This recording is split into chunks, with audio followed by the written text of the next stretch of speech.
¿Qué tal? ¿Cómo están? Tengan todos muy, pero muy buenas tardes. Arrancamos en esta jornada de este día 4 de agosto. Ya es agosto, prácticamente lo va pasando el tiempo. Tenemos bastante material para la jornada de hoy. Tenemos invitados, pero no nos olvidemos que tenemos también lo que vamos a hablar del tema deportivo. Vamos a hablar de lo que ha pasado hoy también en el Centro Cívico Municipal en hora de la mañana, donde hubo enfrentamiento en un primer momento entre carreros, después intervino la policía. Vamos a estar explicando un poco qué es lo que pasó en ese momento. Pero bueno, primero permítame saludar a mi compañera. Emilce, ¿qué tal? ¿Cómo está? Buenas tardes. ¿Cómo está Héctor, Osito?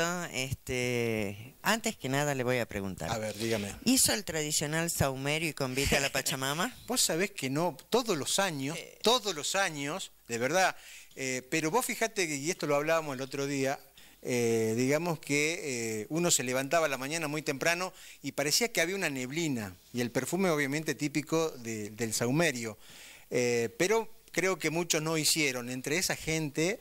¿Está usted? Estoy yo, pero en esta oportunidad fue simplemente porque con mi señora no dormimos. Pero ahora este fin de semana, el día sábado, lo vamos a hacer más tranquilo, ya como debe ser, pero sí, habitualmente ya uno viene con la tradición de los abuelos, en este caso yo particularmente. Mi abuela era la que hacía el saumerio, después mi mamá y bueno, ahora mi señora. Yo la ayudo, pero yo la ayudo, no, pero yo la ayudo, yo prendo el fuego, prendo el carbón, así que bueno, sí, pero lo vamos a hacer. No, yo lo hice ya. ¿Sí?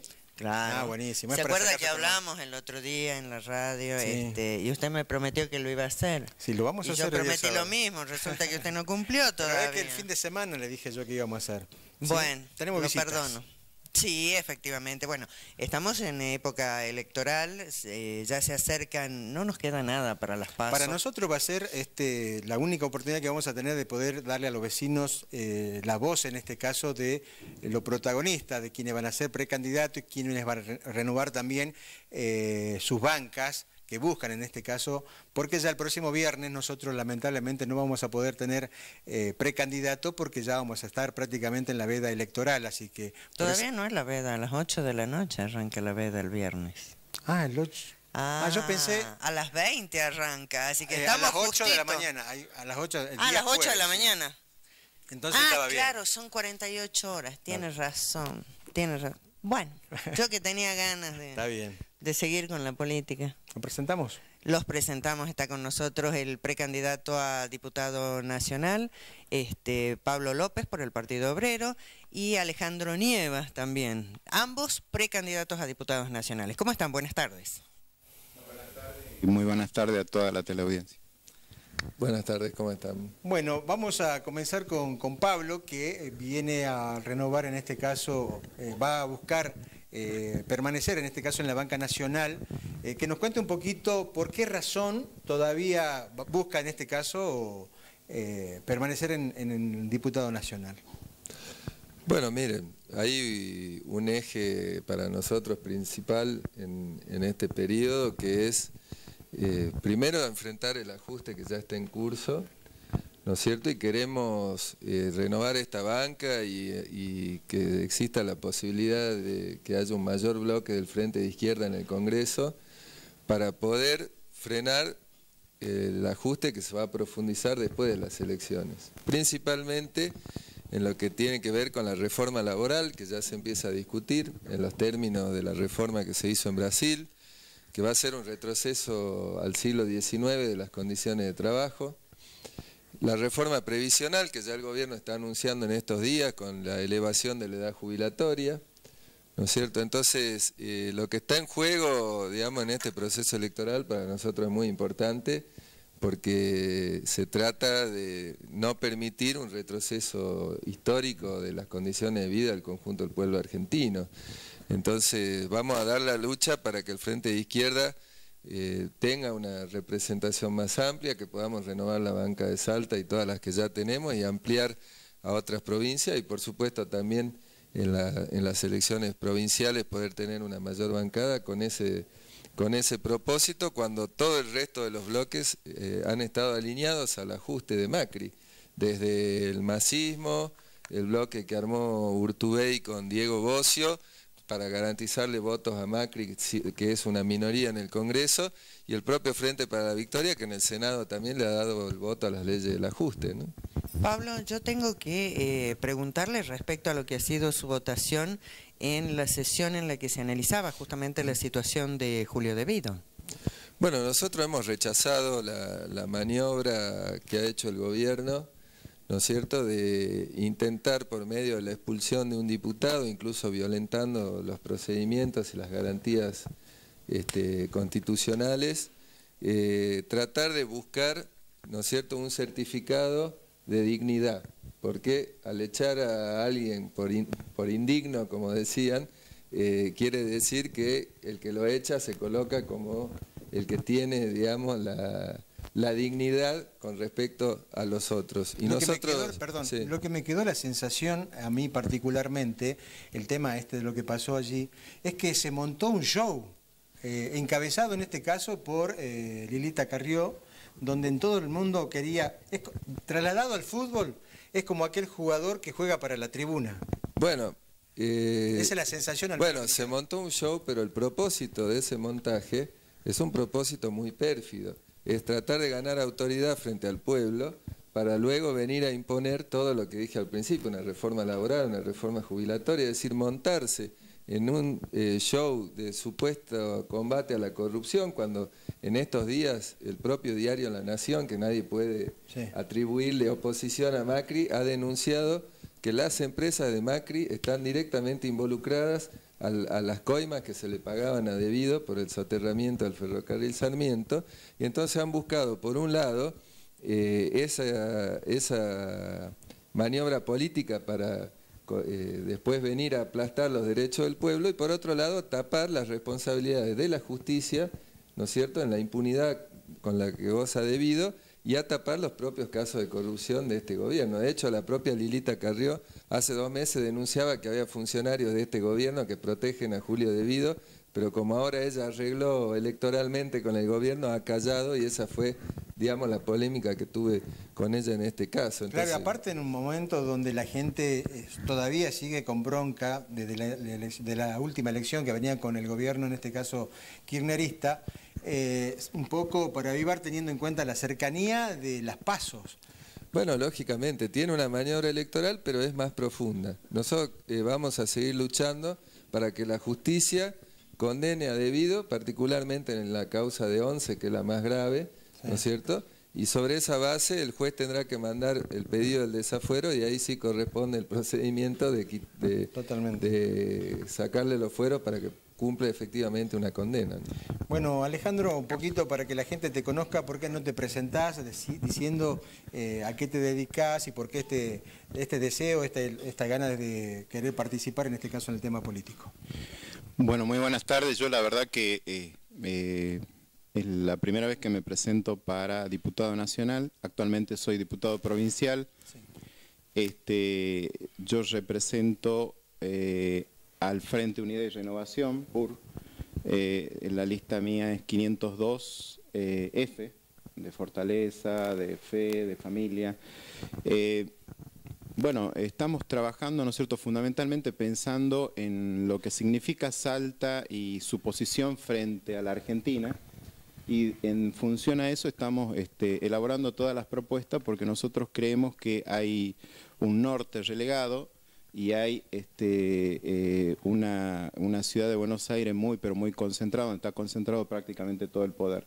De hecho, en estos momentos sentimos que a nivel nacional hay 2 monstruos políticos que se comen uno a otro, y que en definitiva la gente percibe eso y siente esa división.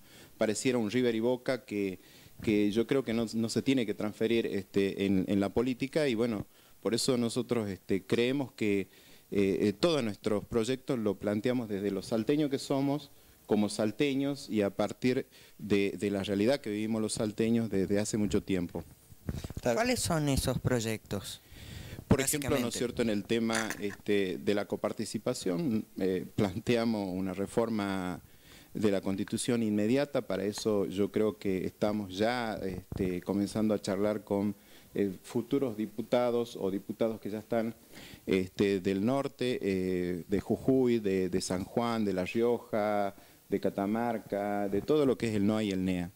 Y desde ese lugar, ¿no es cierto?, comenzar a pensar firmemente en una reforma de la Constitución que, bueno, que establezca con claridad cuáles son los recursos que le corresponderían a Salta en concepto de coparticipación, dado que es una provincia que hoy en día se ve relegada, como todas las otras del norte, y que en definitiva, ¿no es cierto?, sufre la pobreza debido a la falta de asignación de recursos. O sea, los gobernadores de prácticamente todas las provincias del norte se ven con muchas dificultades a la hora de administrar los pocos recursos que llegan. El otro día, el miércoles pasado, se llevó un debate justamente acá en Canal 7, Voces y Verdades, justamente, donde una oyente contaba y hablaba de decir que en este momento, como siempre pasa, todos los funcionarios, aquellos que quieren ser candidatos, se acercan a los vecinos y parecen tener la respuesta ya prácticamente de la necesidad de cómo resolver, pero cuando llegan, digamos, a la función, se olvidan. Por ahí nosotros, y esto es ya en todos los medios lo estamos leyendo, de que, por ejemplo, los que están como diputados nacionales, y Pablo está allí también, de la gente que no va o falta o hace presencia un momento y después se ausenta en lo que es en el Congreso, ya se dieron los nombres de quiénes son los que más ausencia tienen. Sí, por allí no se atreven a dar ni voto positivo ni negativo, entonces prefieren la ausencia. Se lavan las manos, sí. Bueno, Pablo, perdón, sí. Bueno, yo lo que quería decir al respecto, que bueno, yo creo que uno nunca tiene que abandonar y ser insistente en aquellas cosas que uno propone. De repente todas las cosas a veces comienzan como un sueño, como un propósito, y luego se van convirtiendo en realidad en función a la insistencia y a la fuerza que uno le pone. Yo cuando comencé mi gestión como diputado provincial, lo primero que hice fue presentar un proyecto de reforma de la Constitución provincial para eliminar definitivamente las reelecciones indefinidas. Yo considero, así como toda la gente que me apoyó en su momento para llegar como diputado, que un funcionario no puede estar una vez, otra vez y otra vez y otra vez. Yo creo que con una reelección es suficiente como para que demuestre las capacidades que tiene y como para que luego dé lugar a otras personas con más fuerza para que vengan a ocupar esos lugares. De hecho, hay intendentes a lo largo de toda la provincia que están hace más de 20 años. Sí, sí. Y eso a nosotros nos preocupa mucho porque, pareciera ser que una persona que se sienta en un sillón, de repente, por el hecho de haber estado sentado mucho tiempo en ese sillón, se siente dueño después de ese sillón y después es muy difícil sacarlo. Miguel Ángel Pérez, uno de ellos, intendente en este caso de la Merced. Sí. Pablo. Sí, sí, mira, sobre lo que decía el diputado Nieva, se puede discutir, ¿no es cierto?, si reelección sí, reelección no. El problema son los intereses que se defienden, ¿no es cierto? Es decir, por ejemplo, ha quedado muy claro en la representación salteña en el Congreso que han estado 6 diputados del lado del ajuste que votaron el acuerdo con los fondos buitres, el blanqueo de capitales, el presupuesto nacional de ajuste, la modificación de la ley de ART que ataca los derechos de los trabajadores, y del otro lado, quien les habla y el bloque del Frente de Izquierda defendiendo a los trabajadores. Hoy, por ejemplo, el gobierno provincial ha armado una lista donde habla, digamos, incluso el propio nombre de la lista habla de la renovación.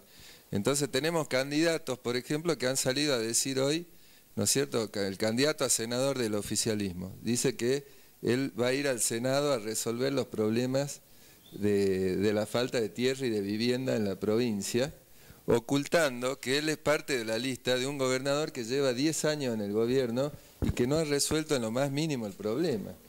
Es decir que también hay que tener en cuenta que detrás, digamos, de algunos planteamientos se esconde una gran estafa política, ¿no es cierto? Entonces, nosotros tenemos la responsabilidad también de clarificar frente a los ojos de la población, ¿no es cierto?, esta situación, y que lo que debemos discutir es qué interés se va a ir a defender cada uno, ¿no es cierto?, en el lugar que le toque ocupar cuando conquista una banca. Pablo, respecto al Partido Obrero, no hay renovación en el Partido Obrero en cuanto a candidatos. Son generalmente los mismos. ¿Cuál es el motivo? Mira, en este caso, los que encabezamos las listas somos algunos que hemos estado también en el 2013, otros no. Hay muchos compañeros que están ocupando cargos legislativos, que lo están haciendo por primera vez, en un primer mandato. Lo que pasa es que son menos conocidos. Pero fíjate que, digamos, nosotros tenemos de algún modo frente al saltimbanqui de la política que están reflejados en las listas de hoy. Vos fíjate que el kirchnerismo lleva, por ejemplo, de candidato a senador al hombre al cual enfrentaron en su origen, que era el vicegobernador de Romero, Walter Guayar, o Biela, que fue candidato de Olmedo, ¿no es cierto? Después fue diputado radical y ahora es candidato a senador del oficialismo, y así podemos nombrar un montón de candidatos que han saltado de partido una o dos veces. Se ha hecho costumbre, ¿no? ¿No es cierto? Bueno, tiempo. entonces a nosotros nos han elegido los compañeros en una conferencia electoral provincial y hemos sido ratificados por el Congreso Nacional del Partido Obrero, con la idea de que los compañeros evaluaban que somos, digamos, ya nos conoce la gente y tenemos el gran desafío de revalidar las bancadas que hemos obtenido en el 2013 y que además tenemos para exponer una trayectoria como en la actuación de esas bancadas, ¿no? Esto quiere decir un poco, y haciendo una lectura de lo que vos dices, de que en caso de que ustedes no sean las cabezas visibles del partido, los otros que vienen de abajo teniendo intenciones, que creo igual que ustedes, no tienen posibilidades. En el Partido Obrero no existen las carreras políticas, somos un partido que actúa colectivamente, no es que alguien está por abajo tratando de sacarnos el puesto a nosotros. No, pero no por sacar un puesto, pero digo que vienen también, digamos, teniendo intención, con buenas ideas, participando. Y bueno, muchos de ellos son legisladores, es decir, tenemos muchos compañeros con una actuación muy destacada que son legisladores, lo que pasa que, digamos, es difícil para un partido como el nuestro que todos los compañeros, incluso ocupando una bancada, puedan hacerse más conocidos y por eso, bueno, los compañeros han elegido a los que ya... Fíjate que, mira, ya en el 2015, con una larga trayectoria parlamentaria, algunos encuestadores decían que en mi caso, por ejemplo, en el de Claudio del Pla, que somos de algún modo ya bastante conocidos como representantes del Partido Obrero, nos conocía el 50% de la población.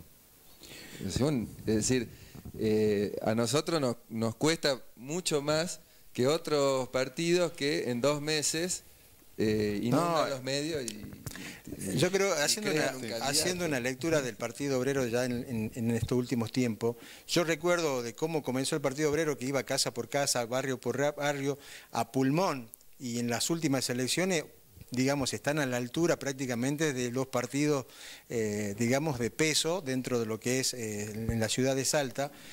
Por ahí lo veíamos antes, por nombrar, en carrito, y hoy están en unas camionetas, vienen gente, os tengo entendido que han venido gente en las últimas elecciones, gente que han venido de otras provincias también a colaborar con ustedes. No me consta que hayan venido gente de otras provincias.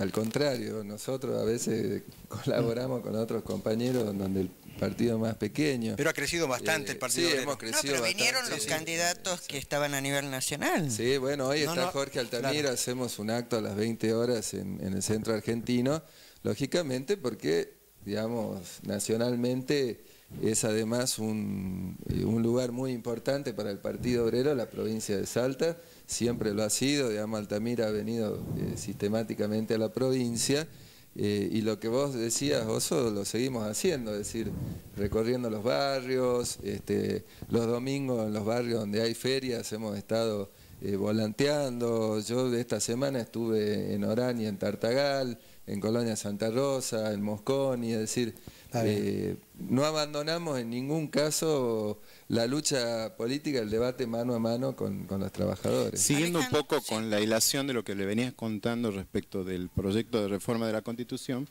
fue así que durante los 2 primeros años prácticamente ni atención le prestaron al proyecto.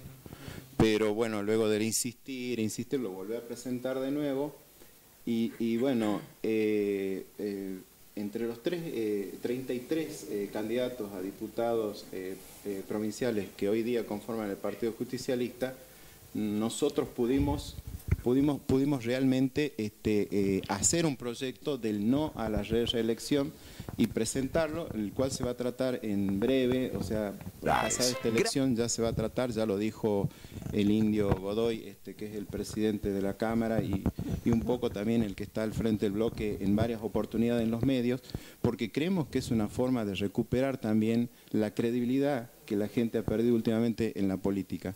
En lo que respecta al tema de cartelería, bueno, yo opté por una campaña de hacer un esfuerzo muy grande para ir y caminar absolutamente todos, pero todos los sectores, tratando de hablar con toda la gente, hablarle cara a cara, escuchar muchas veces los planteos que hace la gente y no pegar esos carteles tan ostentosos, tan caros.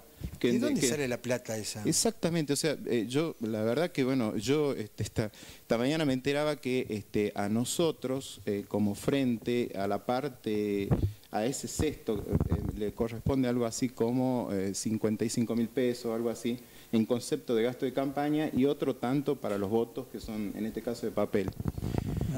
Eso yo lo voy a sacar por escribano público y todo lo voy a donar. Para algún merendero, para algún comedor, aunque sea que simplemente para solucionar el problema de 3, 4, 5, pero para que sea algo ejemplar y que le permita a otros candidatos actuar de la misma manera. De verdad, sinceramente, me parece muy ostentoso hablar de la pobreza hoy en día y sacar esos carteles gigantes que salen más de 100.000 pesos y las otras pancartas que cuando uno las cuenta y ve que son más de miles, bueno, se da cuenta que hay muchísima, pero muchísima plata invertida y evidentemente pareciera que, bueno, que o los legisladores ganan demasiado o hay demasiado plata para las campañas, lo cual, bueno, yo ahora lo voy a transparentar a través de un escribano para que justamente la gente sepa. Nos ha llegado el mensaje de un oyente que dice: es una lástima el Partido Obrero, son los títeres del kirchnerismo. Pablo, ¿qué hiciste por Salta? Que vos sos el único que puede ser diputado nacional. Pedile el voto debido, yo era del partido, vos no dejás que suba nadie, te cuesta dejar esa silla. Antes de que conteste, vamos a la pausa, Pablo, y después lo respondes. Dale. Vamos a la pausa.